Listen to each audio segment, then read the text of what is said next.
It was chaos in the NBA to begin 2025. Injuries, serious-looking ones, to Jaden Ivey, injuries to PJ Washington, injuries to Maxwell Lewis, injuries to everybody. Big performances as per usual. We're going to talk about all of it here. Michael Bolton, how you going? Thanks, Josh. It's Michael Bolton here, and it's time for another episode of the Locked On Fantasy Basketball Podcast. Let's get to it. Let's get to it, indeed. You are Locked On Fantasy, your daily NBA fantasy podcast. Part of the Locked On Podcast Network, your team every day. Hello and welcome to the Locked On Fantasy Basketball Podcast, brought to you by Basketball Monster. My name is Josh Lloyd and these are my stories. I'm also the lead fantasy analyst at basketballmonster.com, and you can find me on Blue Sky at joshlloyd.bsky.social, on Twitter at redrock_bball, on TikTok at redrock_bball, and on Instagram at Locked On Fantasy Basketball. Go check out lockedondaily.com. You can find the best newsletter for your favorite NBA team. That is lockedondaily.com. Sign up, stuff it in your inbox 5 days a week. Thumbs? Cool. I like them. I like to see them. I like them on the video. And the subscriptions are also a double bang as well. Trade deadline show is live. Well, it's not live. I'm not recording for the next 35 days. But it is up the page, and you can go and add it to your calendar, hit the notification bell on that video, on the channel in general, thumb it up, comment on it, and let's get that show cranking. It's going to be a fun one, I think. I hope. Maybe. It's going to be fun either way, regardless of trades. We have fun, don't we? We try to. It is January, recapping January the 1st. It's January the 2nd here for me. So that is National Cream Puff Day. Cream Puff. National Cream Puff Day. The desserts. Just in case you got confused. National Cream Puff Day. Do you like them? They're all right. I don't mind them. Let's, should we just talk about the games? Why not? There's 8 of them, and there's a lot of stuff that happened, and a lot of it's bad, unfortunately. But that's what we're going to deal with, isn't it? First game. Your Chicago Bulls. Your Washington Wizards. Yeah, okay. Let's talk about it. The Wizards win 125-107 is your final score on this one. I know that you know what I'm going to say, and I know that you know that I know that you know that I'm going to say it. But how about our boy Vooch? Yeah, nah. I was just about to do it in this show. I was about to offer an apology. I was going to apologize to Vooch, apologize to his family, apologize to you guys for me telling you I didn't think he was very good and he was going to regress. I was about to do it. I had it pre-written, notes app and everything. But unfortunately, Vooch had 12 points on 29% shooting. He didn't have a steal or a block. He didn't attempt a single free throw. He shot 22% from 3. He did have 6 assists, so that's nice. Good for him. And he is now out of the top 60 over the last 2 weeks. Yeah. Oh well. Guess we couldn't have seen it coming. Zach LaVine had 32, 1 and 3 with 2 steals and a block, and that was huge in his first game back from the old busted up toe. And unfortunately, Josh Giddey fell off a little bit. 26 minutes, 6 and 7, 2 assists, 1 steal and a block. It's not great, but it's okay because he's been playing well. But we knew there was going to be a fall off there. Kobe White was okay as well. 17, 2 and 6 on 46% shooting. But I think the big story here is Patrick Williams is bad. That's not breaking news. No, but Lonzo Ball, because he played 22 minutes again. I said I wanted to see over 20 minutes multiple times in a row. Now, yes, I would assume he was out, but Lonzo had 5, 8, and 4, 3 steals and a block. That's Lonzo, man. That's him. Like, he can't shoot at all at the moment, but he's doing bits and pieces. I think if I'm in a 14-team league, I'm okay with taking a spec ad. If you're in a 12-team league, the fact that we've gotten to 20 in a couple of games in a row here, I'm a bit more interested to say, if I want to be so far out ahead of it that I'm like looking back in time through a wormhole or whatever, you can look at it. I don't think you're going to have high expectation or high output. I don't think you're talking about sitting on a top 50 player or even a top 100 guy. But we've hit the threshold where it's got to be taken a little bit more serious now. To be a little bit more serious, in talking about Vooch, obviously this is all in jest, right? But it's not a surprise because he isn't the best shooter in the NBA. He was never going to be the best shooter in the NBA. But he is way better than being a 29% shooter. It's all ebbs and flows. Unfortunately, he's just flowed for 10 weeks in a row. That's not true because he's been outside the top 50 for, I think, 7 or 8 days in my rolling 2-week ranks. Maybe even longer. But it was going to fall. And You might have got yourself a huge discounted draft day. You might end up with a small discounted draft day. All that is fine. And you've enjoyed the production. It's just, yeah, these are things not that were likely to happen. But he'll be better than this. Taylor Horton-Tucker had 7 in 16 minutes, and thankfully we don't have to worry too much about him. Matas Buzelis continues to block shots. He only blocked one, but he blocks one like every game. The problem here is that Billy Donovan basically said, yeah, I like what he's doing. Screw them kids, though. I'm not here to develop them. So, like, all right. Like, that's a paraphrase, but it basically means that Buzelis isn't getting minutes. That's anything more than this unless a lot changes. So just don't be overly expectant of what you get out of him. On the Wizards side of things, Jordan Poole returned and Malcolm Brogdon went to the bench. I guess they finished showcasing him for a trade because that was the only reason he was starting, is to showcase for a trade. But now he's back off the bench, so I guess that's not happening anymore. Brogdon played 28 minutes. He had 12, 4, and 6 with a block, and I'm still holding him. If he falls below 24 minutes or he gets hurt, whichever one comes first, then he's a drop. Hold on that. The GOAT Jordan Poole had 30 points with 6 threes and 3 steals and 48% shooting, and he is... It's annoying. It's annoying for me and my takes on him last season because he's doing the stuff now that I thought he would do last season. It's here. And you probably got him at a pretty good discount in drafts this season. One of the better Bub Carrington games after his post-traumatic headache. 11, 4, and 6 with 3 threes, a steal, and a block, but he took 5 shots. He shot 80%. Not interested, not adding. All right, three major things here, I think. Another 22 minutes of Valanciunas. If he's under 20, we don't worry about it. If he's over 20, we do. 14, 6, and 6, and 3 steals. So they've moved back into giving him 20 plus now, which is an interesting development. The next one is Kyle Kuzma can suck my... he's terrible. 5, 5, and 5 in 22 minutes for Kuz. He took 3 shots. Now, I will praise Kyle Kuzma because he only took 3 shots. He let the better players play. He started the second half because Bilal Coulibaly left with an illness. It looked like he was going to do a bit of a runny poo somewhere. I think he'll be fine, but he left for that. They just called it illness. They didn't say runny poo. But Kuzma started that second half and still gave us absolutely nothing. And I get it. If you think you can drop him, do it. Like I don't really have a massive problem with that. He's bad. But I also think that they will start to give him a little bit more. But what we did see with pullback, with Kuzma there, is that Champagny played only 21 minutes. And I beg you to focus on the 21 minutes for Champagny. 15 points is fine. 2 threes is all right. But again, I don't want to rely upon a player with a Kyle Kuzma breathing down their neck. I don't want to rely upon someone like that to hit 75% of their shots in 21 minutes to be a 12-team league guy because it's going to go badly. It's going to go badly for you if that's what you want to rely upon.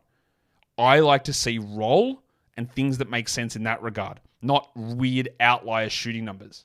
He's been very good, Champagny, but everything is aligning against him at the moment. Kispert had 13 points in 29 minutes with 3 threes, and George had 9 and 4. Corey Kispert, is he the definition of mid? The player where you go, I guess so. Yeah, like he's whatever. Like he's not good. He's not terrible. He soaks up minutes, and it really has only any benefit on a bad team. But you know what? They beat the Bulls, so shout out to them. 7 more games.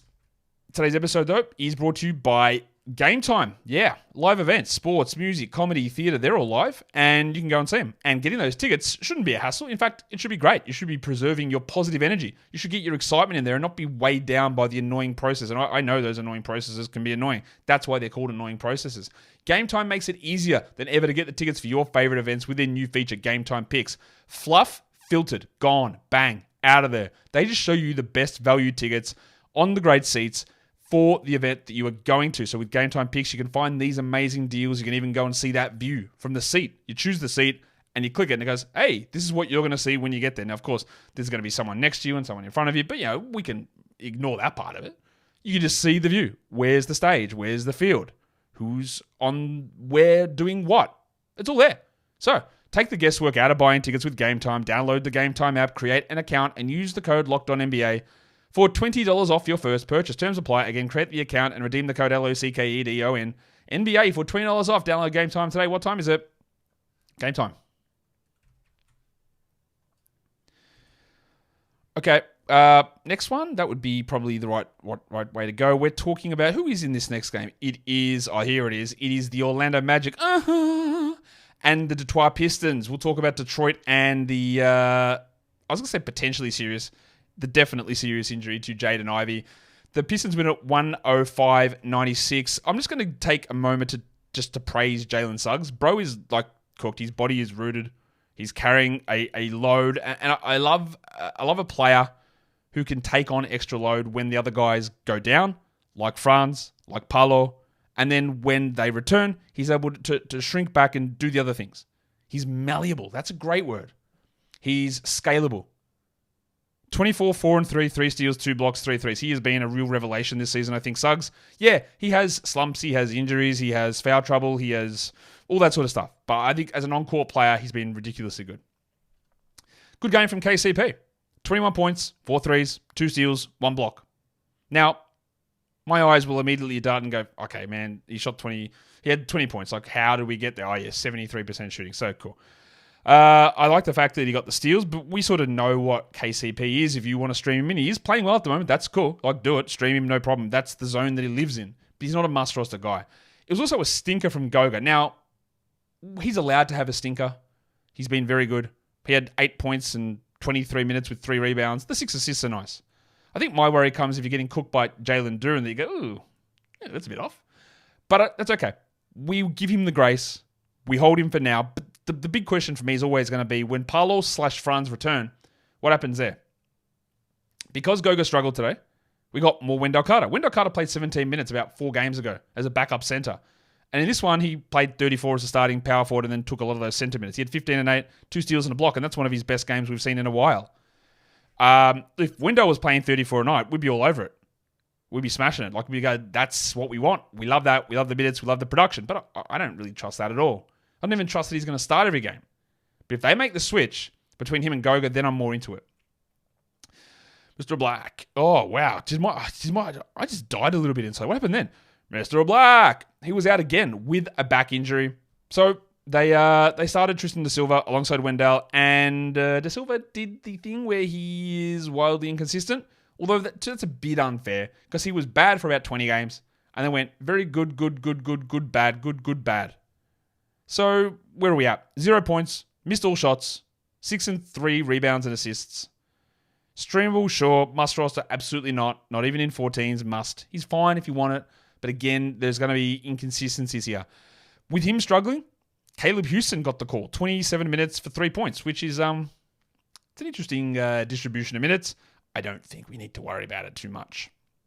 Shout out to Corey Joseph back in our lives again.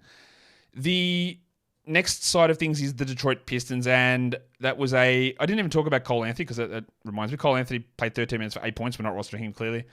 But let's talk about the Pistons. They started this game with the same starting lineup. I think it's fair to say that they won't start the next game with the same starting lineup because Jaden Ivey suffered an injury that looked pretty significant, and the way that the players were huddled around him, the pain that he was in, the mechanism of action, the towel over the leg, the words from the coaches, and like honestly, I think it was JB Bickerstaff too. It was like he died.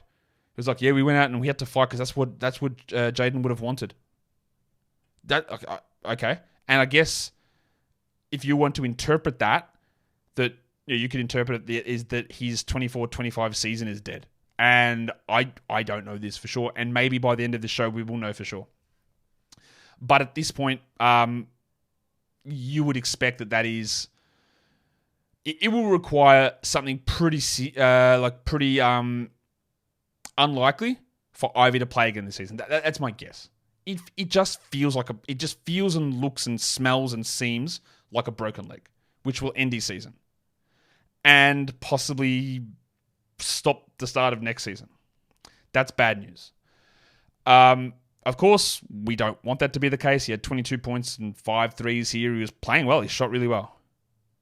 But that's the reality. So turning the page, what do? Who's the ad? I know what you're going to be asking. I think it's probably Asar Thompson. It's hard to judge. This happened like end third quarter around that time, so we didn't get a full game to figure it out. But Thompson played 25 minutes. There's going to be ups and downs here for sure, including through all the shooting. But he had 6 and 5, with 4 steals. Ivey is not really a shooter, so Asar replacing him in the lineup doesn't necessarily really... It does, because Ivey can shoot a little bit, but he's not a great shooter.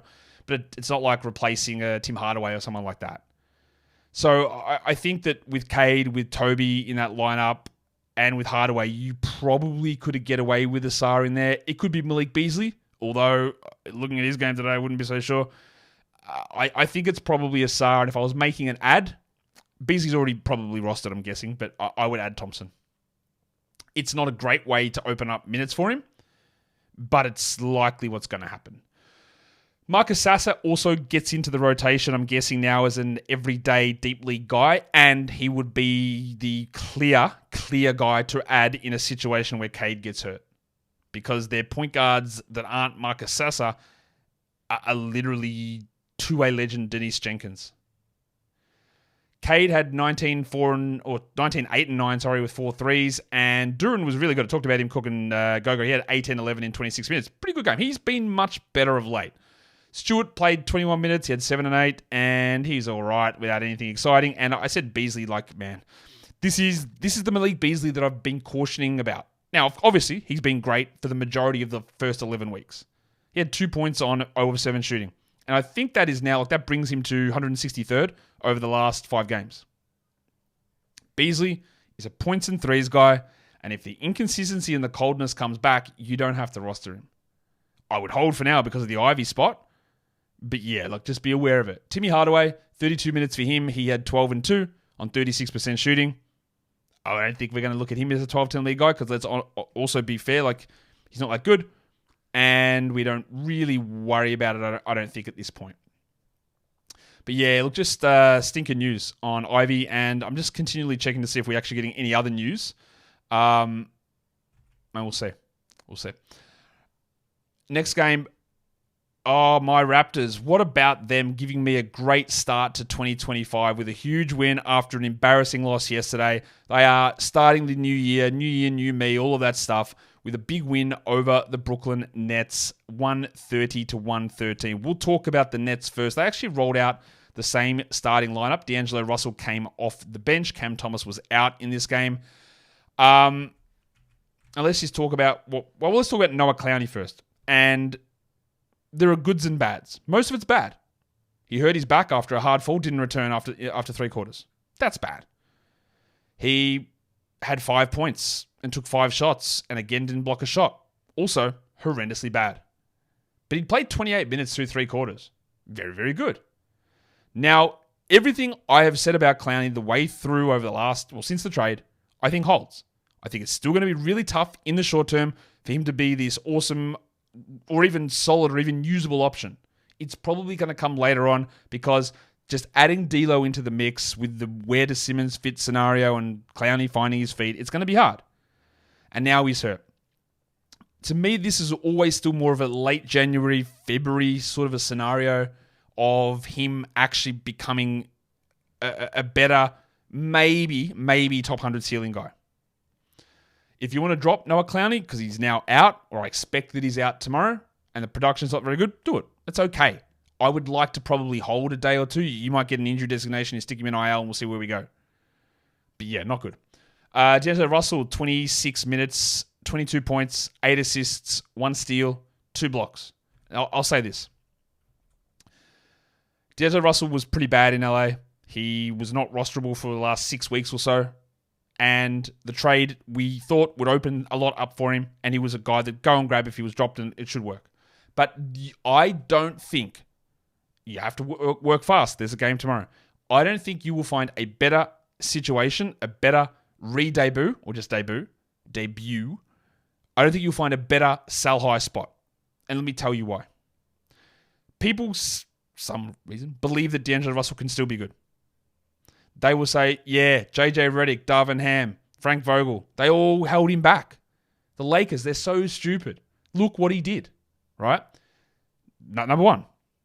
Number two, they'll go, he had 22 points, he just joined the team, and he only played 26 minutes. Wait until he plays 32 minutes. Yes? Yep. You'll hear that. That's great. He loves being in Brooklyn. Cool. You'll get that one as well. And all of that adds together to make it a real sell high. I'm not saying he can't be useful. I said that he's going to be pretty good in Brooklyn. But sometimes it's like whatever the reverse of like post-nut clarity is that you look at it and everyone's like, oh my God, it's here. I picked up this winning armor. I knew I held for a reason. He's going to cook. And they ignore the fact that A, Cam Thomas isn't there, and those two in the backcourt is going to be an absolute laugh. B, tanking shutdown is still there. C, he's not going to shoot 69%, is he? He's just not. He's not. But because it's like, oh my God, D'Lo, 22 and 8, let's go, 26 minutes. He's going to average 27 and 10. We are here, boys. We are there. What do you think, chat? Bow, bow, bow, bow. F in the chat for my opponents. Yeah? But he's not going to shoot 69%. He's not going to have a 79 true shooting. The production doesn't necessarily scale, and Cam Thomas exists. So I'm not saying he's going to be bad. I'm saying this is the perfect confluence of events to see if someone wants to give you someone like more consistently good. But otherwise, just enjoy it. Cam Johnson, 24 points. Cool, good for him. Look, when the trade went down, we thought this would probably be the end of Ben Simmons. Get that garbage out of here. 2 points, 25 minutes, 6 assists, 17%. He needed the 29, 30 minutes. He's not going to get him. Bye-bye. And Keon Johnson had 17 in 29 minutes, which on the surface, again, looks good, but he took 18 shots. He didn't have anything else. And again, Cam Thomas did not play. So I don't think that we're rostering Keon Johnson in 12-team leagues. There's also the idea that Nick Claxton has been unlocked by D'Angelo Russell. It's possible, but definitive statements based on one game, probably not going to work for me. He had 16 and 10. That's really good. He's been terrible all season, Claxton. If Claxton's on your wire, add him easily. But if you've got him, don't celebrate this too hard. I just don't know that immediately ties in and is going to be the thing that turns it around. The other bad injury here is Maxwell Lewis, who came in garbage time, first game for the Nets, played 1 minute, and looks like he tore his ACL. I hope that's not the case, but the way, again, that they're talking seems like that might be it for him, it's horrendous luck. Bro's barely played, ever. Comes in on his new team. Maybe there's a chance on a tanky team, and yeah, not good. Jalen Wilson's really struggling. 31 minutes for him, 10 points. The minutes are fine, then they're actually really good. But he's not really doing much to get me excited. But in the world of professional podcasting, that is what you call a segue, because Jalen Wilson didn't get me excited, but I can quickly turn the page to get excited about the return of Emmanuel, because we got some sort of, I don't know, false report yesterday about no contact in practice and blah, blah, blah, and then quickly got upgraded to questionable, and he played, and he was going to be on limited minutes, and he just dropped 21, 4, and 15 in 32 of them. All right. Now, I know that some of you will say, Josh, isn't this exactly the same thing as you telling us to sell high on D'Angelo Russell? No, I don't believe it is. Some of you will also say, yeah, but he's going to fall over. He's going to slice his eyebrow on the corner of the bath, and he's going to miss the next 4 weeks. So he's soft as shit. No, also not. He came in here. He had 21, 4, and 15. The 15 assists is obviously sky high, right? But I thought he could average 20 and 6.5 this season. He shot at 44%. It wasn't like he was extremely efficient. There's more minutes upside in what he's doing also. Yeah, that's the same as D'Lo. And yeah, Barrett is going to come back. But this is, selling high off Emmanuel quickly. Probably not going to happen after one game back. But just enjoy that. Barnesy. Also, they're all playing the Nets. So all these Raptors guys playing the Nets, it's happened a lot. We've seen it. Barnesy, 33, 13, 5, 2 steals, 1 block, 78%. The buy low bump has kicked him right the ass, and it's working well. But I do have to give credit to Grady Dick, because even with Barnes and quickly there, he had a really big one. 37 minutes, 22 points, 4 threes, 3 steals. Does this change my mind about Dick being a 12-team league guy? No. Nah, not at all. He took 17 shots, that's good. Barrett's still got to come back. But he shot 53%. He had 3 rebounds and 2 assists. The 3 steals are nice, but they're fluky. He attempted 0 free throws. He's going to still be, I believe, a points and threes guy that is going to then be reverting back to being a 4th offensive option, and you're going to want nothing to do with it.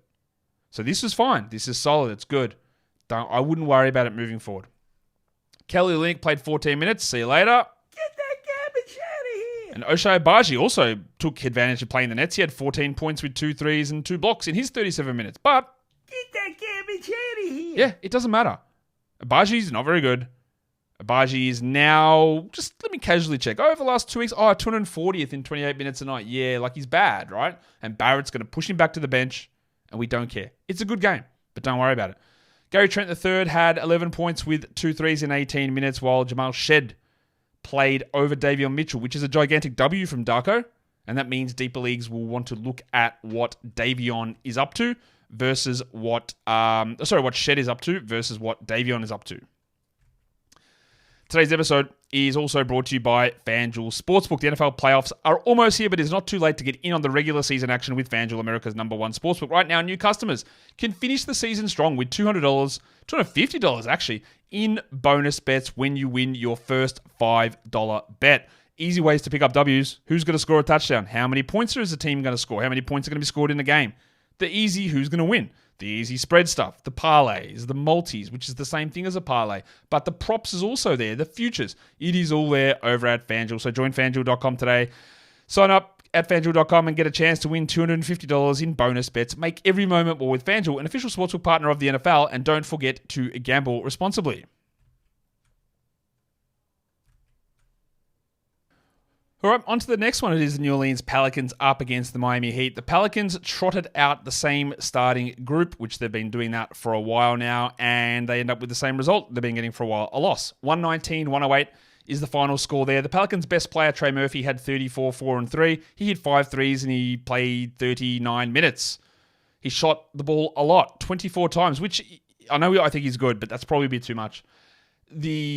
Imagine they bring him off the bench when Zion and Ingram play. There are a lot of people, uninformed, but maybe some informed as well, that just go like, well, Zion and Ingram are just never playing for New Orleans again. Okay. I don't hold that belief at all. But there are people that think that. Trey is cooking. He is very, very good. The query is going to be those guys, if they play, and then what happens if there's trade, all that sort of stuff. It was a good BJ to start 2025. Boston had 14 points with 4 rebounds in 20 minutes. 71% shooting. I just don't care about it. It's a deep league dart throw. Same with Jordy Hawkins, who had 8 points and 2 blocks. We just don't care about that for standard leagues. Is DeJounte Murray the most overrated player in the league? My column. Well, not my column, my podcast. The answer is close to yes. He had 12 points with 7 assists on 39%. He cannot shoot at all this season. He seems like... The other stuff is not bad. It's actually okay. He just frustrates me. At some point, I'm guessing he'll go on a nice little run of things with shooting, but it's bad at the moment. Well, CJ's also turned things around 22, 4, and 5. This is the Herb Jones game that you hate. If you get Herb Jones, you want, give me a block. Give me 2 steals, my guy. He had 8, 4, and 4 with a steal and no threes. That's bad. If you're in a points league, you don't mess with it. You don't bother with Herb. In 10 or 12 points, you don't worry about that. Category leagues, yes. But he's not as good as a straight 9-cat ranking will tell you. He is one of the ones that you can fool yourself into thinking is way better than he is. Yves Missi. My evaluation of him does not change at all. You know what I've said about him. I'll say it again in case you're new to the show. He had 7 and 4 with a block on 29 minutes, which is, actually, that's quite bad. But his other games, I just want him to do more because the opportunity is here and it won't get better. Because when Ingram and when Zion come back, they're going to squeeze. He is being completely fine at the moment. 117th over the last 2 weeks. It's fine. In points leagues, I don't think you bother with him either, honestly. He's maybe a roster in points leagues. He's streamable at least for 12-team points.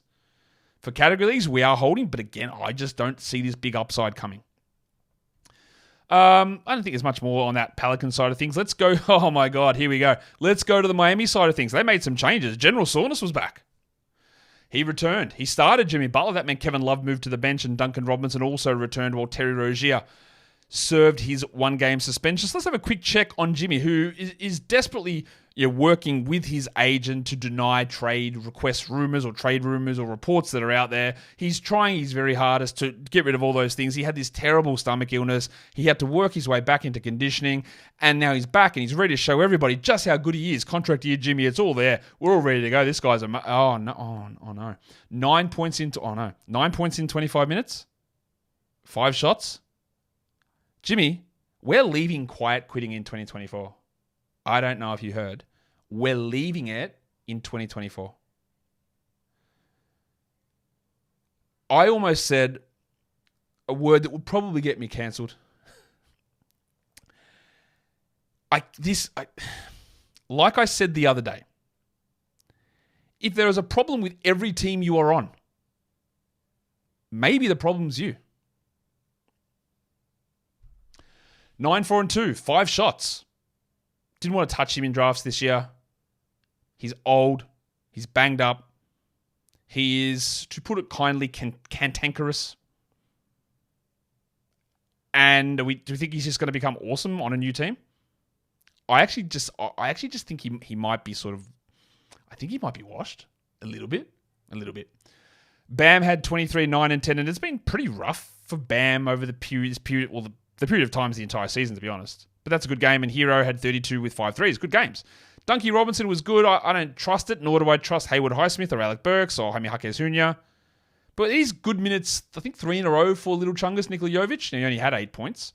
But the 7 rebounds and 5 assists, they're nice. In 14-team leagues, we can look at it. We can be okay with it. But learn one thing about this team. Trust nothing. Hero, Bam, Jimmy, you can trust their role, I guess. But nothing else. It's going to be all over the shop. I guess I am curious as to why Butler played only 25 minutes here. They're playing again tomorrow. He had a usage of under 11. I don't know which game it was. Wasn't there a game that Kobe did this? Where he's just like, I'm not shooting anymore, I'm only passing? Mamba mentality. Yeah, that's it. Like, we'll see. I would not be shocked if Butler sits tomorrow. Highsmith had his 26 minutes, so yep, like the minutes and production consistency from him is just never there. If you were going to add a Haywood Highsmith or a Nikola Jovic, you got to commit to like a chunk, a 5-day period, and hope you get 2 good ones out of the 3 games. Because trying to pinpoint it on the nose, game on game, actually impossible. Actually impossible. The next game, Utah, the Knicks, and in a minor miracle that I'm going to be reporting to the papacy, or maybe the Jazz don't want to report it to the papacy. Maybe that's a different religious authority. They trot out the same starting lineup. That's the miracle. They lose 119-103. Johnny Juzang got it going again, 10 points in 23 minutes. And by got it going, I mean he got to play. He hit 2 threes, and I can't bring myself to care at all about him in really any league. Colin Sexton, the bane of my existence. 31 minutes, 25 points. And again, I look at it and go, of course you did that, didn't you? And he had to shoot 77% to get there, have no defensive stats. I go, I still don't believe. And let's see, can he break the record of how many times I can get dicked in a season? Because he's up to about 4, I reckon, and I think he might have 1 or 2 more in him. Markkanen had 16 and 10, 2 steals and 2 blocks, and took 22 shots. Unfortunately, only 27% of those went in, and he has been very, very disappointing this season. And Keontae George was terrible in his first game back, but good here. 15, 2 and 6, and I believe that he's a hold. Well, Jordy Clarkson, what on earth is going on? If you had any ability to sell high on Jordan Clarkson, which, let me be clear on this, you don't. But if you did, you would be doing it now. 25 points, 32 minutes, 2 blocks, elite stream guy. It might not last. And what else going on? Oh, yeah, the young guys, the Mihailukes and the Sensible. Well, Mihailuk's not young, he's about 1 million years old. Collier and Filipowski and Sensible. The Jazz have had so many picks over the last 2 years. And unfortunately, they might be all bad. Like, George has been okay and Hendricks is hurt, but man, everyone else is really not doing very much at all. And after playing big minutes against terrible teams, despite being injured, the last 2 games, Jalen Brunson finally succumbed. He wasn't able to play with his calf contusion, and then Juice McBride was the starter. But hang on, no, he wasn't, because campaign started. Because Juice McBride was listed as a starter, and then he got the NBA's injury du jour, or the injury de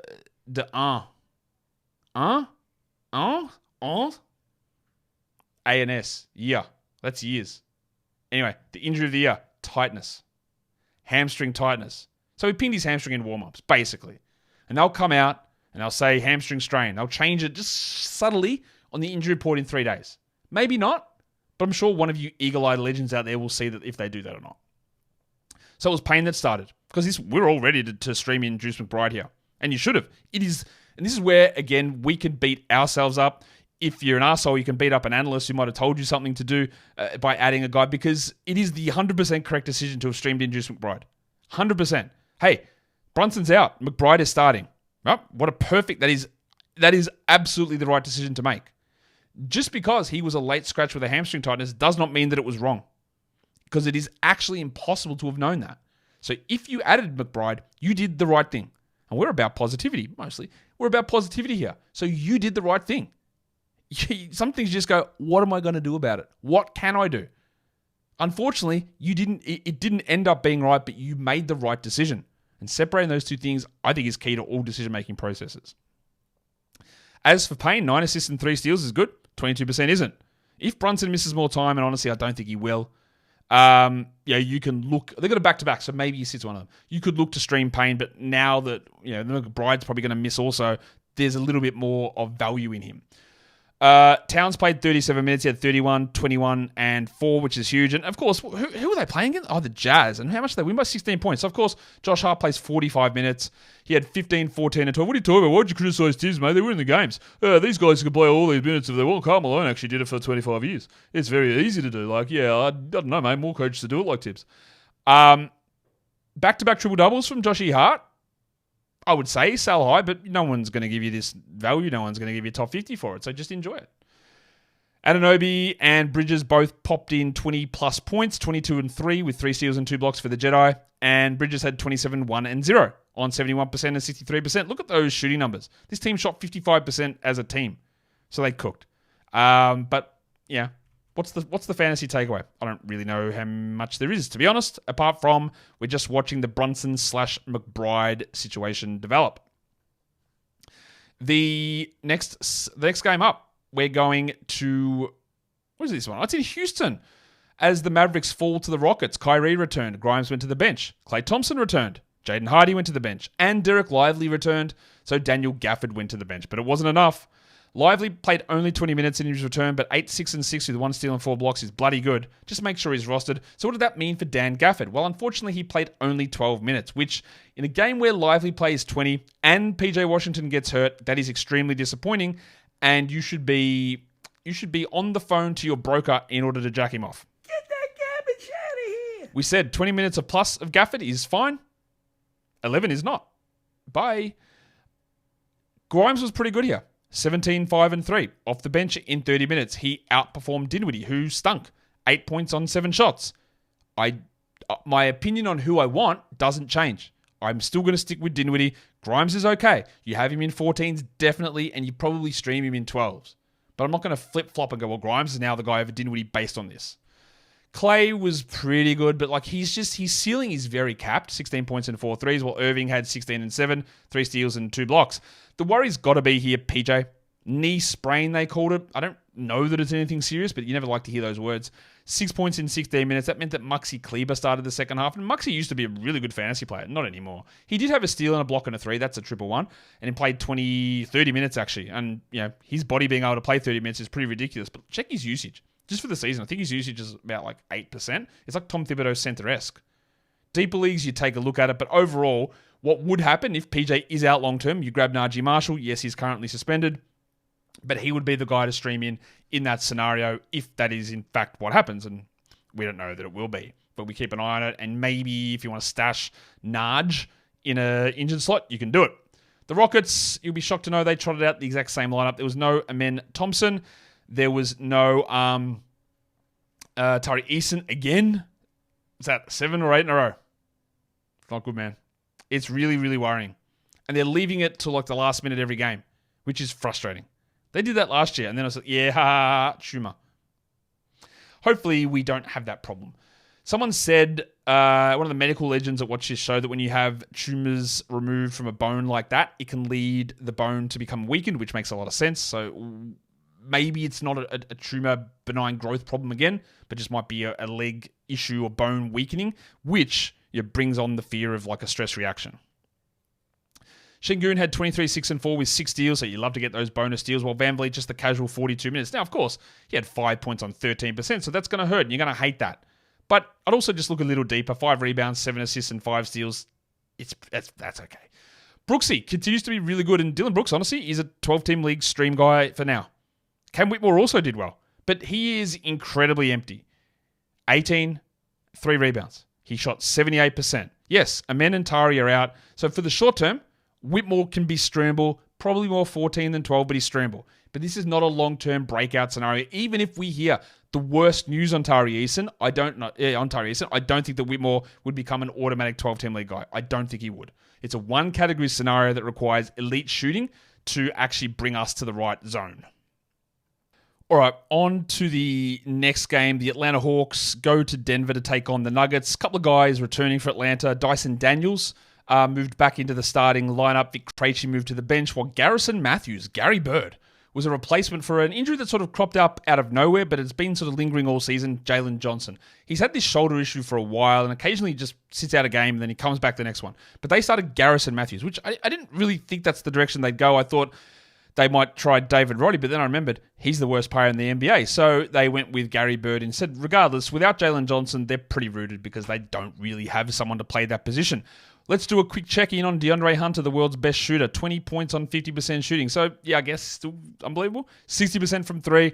Let's check on the other stuff. Well, what he is bringing at the moment is steals in a big way. And that's great. That is what he needs to float the numbers. He had 3 steals in 26 minutes. The shooting still is going to drop, I assure you. But getting the steals helps. Trae Young had 30 and 4 with 9 assists and 2 steals. By the way, blowout here. And Dyson Daniels had his 3 steals with 9, 5, and 6. That's business as usual. With the absence of Johnson as well as Bogdanovic, we got 32 minutes from Zachary Ricochet. Was he useful? I mean, sort of. He's been putting up better numbers with an absence of Daniels and Bogdanovic, and now Bogdanovic and Johnson. He had 13, 3, and 2 with a block, but I'm still not interested in 12s, while Capella played 20 minutes. He had 4 points and 7 rebounds, and Okongwu still only got 24. He had a triple one, Onyeka, but you would have thought that he could play every minute at center, or he'd get some minutes maybe at power forward, but I guess no. 9, 7, triple one. That's why I had him on the droppable list on the waiver wire show earlier today. I need to see 26 a night consistently, and I'm not. So I don't need to roster him at this stage. Vic Krejci got a lot of minutes with those guys out. 14, 6, and 5, 2 blocks and 3 threes, which is an unbelievably good line. But I also don't care. It's not a long-term thing. It's not a repeatable thing from him every time. Last season down the stretch when a lot of guys are out, we did see Krejci play really well. But that's not what the situation is here, so I wouldn't worry about it. We got 9 points from Matthews, which sucks, and Roddy had 10 points in his 17. Good on old Super Soldier Serum Tyus Jones. The Nuggets side of things, easy win for them. Immediately I want to check on how Westbrook did. Well, he didn't quite go perfect. He just missed one shot. So last game he was 100% from the field and from the line. In this one, 83 from the field and 100 from the line. What on earth is going on? Now, this is the perfect sell high opportunity for him. He had 16 to 11, continues to start, played only 26 minutes because it was a blowout, and I do believe that when Aaron Gordon comes back, I don't know that he continues to start, but he's going to play starters minutes, hence why I'm still remaining pretty down on Christian Braun. Now, down on Brown is a personal logo, but also something that I was in the preseason too. And when talking about Brown, one of the reasons I was a little bit skeptical is A, he was shocking, B, he was terrible in the preseason too, and C, is that I thought they might lean into playing Westbrook more. And I said, I don't think that's a very good idea, but I think they might do it. And of course they didn't. But now they are. So Brown had 15, 3, and 4, which is not bad. He shot unbelievably well, 78% as well. But I'll put it this way. If you want to move on from Christian Braun, I don't think it's going to buy you. I don't think it's going to be this, oh my God, how? I probably wouldn't, but I do think it's coming. Nikola Jokic had 23, 17, and 15. He's really good, obviously. And the headmaster had 21, 3, and 2, 2 steals and a block, Jamal Murray. Poop Cookie also dropped in 21 points, Michael Porter in his 24, but it's a blowout. They won this game so easily. We even got 30 minutes of Julian Strouder, who I don't know if he still is, he was rated the worst defender in the league by EPM. He had 13 and 6 with 2 steals and a block. So stick that up. Yeah, CPM. He got 2 steals, eh? Strother, I thought, could have done a lot more so far this season, and he hasn't. But he's always just sort of on the edges of being an interesting points and threes type streamer, and he showed it again. But this is a very, very comfortable win from the Nuggets, and they flex their strength. Good for them. So we'll do the final game of the day. The Philadelphia 76ers go to Sacramento. A couple of changes for the Sixers. Joel Embiid was resting. He'll be back tomorrow. Gershon Yabusele started, not Andre Drummond, even though he was available. And Kelly Oubre was a late scratch with a wrist issue. So they went to old trusty Kyle Lowry, who now is just old. Lowry, we'll start with him because he started, and yeah, so it doesn't make a lot of sense because, well, actually, you know what? They don't have many other options. Lowry started, he played 17 minutes, and he was scoreless. He is officially washed. He's absolutely done. Let's talk about the things that were actually good here, though. 30 minutes from Yabusele. He had 8 points and 2 threes, and Embiid will be back tomorrow, so we don't need to worry too much about him. But we did it. We buy low bumped him. Paul George, 30 points, 36 minutes, 8 rebounds, 5 assists, 1 steal, 1 block, 55% shooting, 100% from the line. Now, this is well and above what you expect from him moving forward. He shot the ball really well. His usage was way up without Joel Embiid there, but we knew there was going to be a turnaround. And we got it. Maxey had 24, 2 and 6 with 4 steals and a block, while Caleb Martin was serviceably good.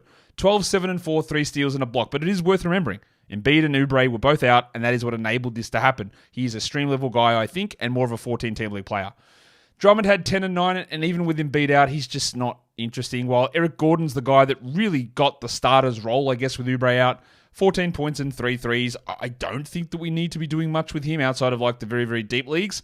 That's really about it, but he was the beneficiary there.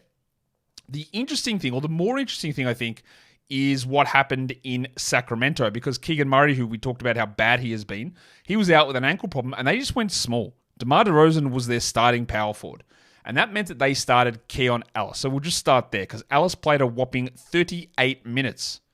He only scored 9 points, but he had 4 steals, 2 blocks, and 3 threes. That's elite, right? That's elite defensive stats. It's great threes.